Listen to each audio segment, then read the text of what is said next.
Lungdamna Lai Siangtho lukka lian som ni lili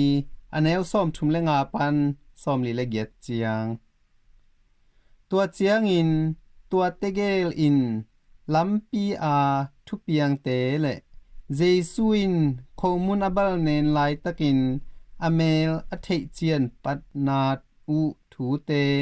again hi thu again gen laitakun Jesu Amaute laizang dinga Amaute kiangah note to nopna omta hen achi hi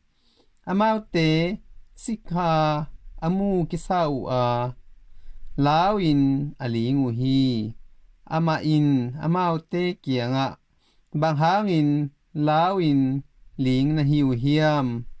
banghangin nalung sim sung zo nai lo lai na hiu hiam ka khut te le ka khepek te enun keima ma ka hi hong enun la na khut to hong longun nong mu bangin gu le satak kani hi sikha-in anei ke hi in akhut le akhete Amaute alak hi Amaute in lamdang sawa lungdam lua hi hangin zo nai ke hi in note in hi lai-ah nek the ding khat peu na nei hiam in adong hi Amaute in ngasa emsa khat apiaku le lai-ah Amaute muh-in ane hi tua ciangin in Amaute kiangah Moses tukham sunga ahi zongin kamsang te gel sunga ahi zongin late sunga kigel sa keima thu kem peu atang tung ding hi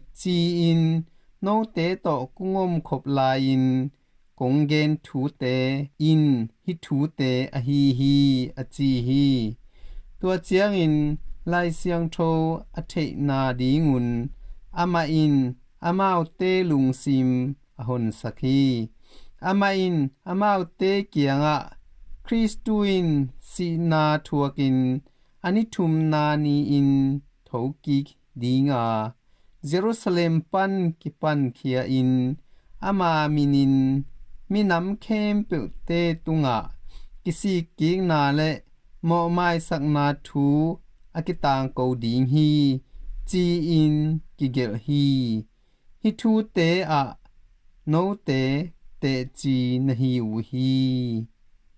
in topa Lungdamna Lai Siangtho hi Kristu topa on tunga patna omta hen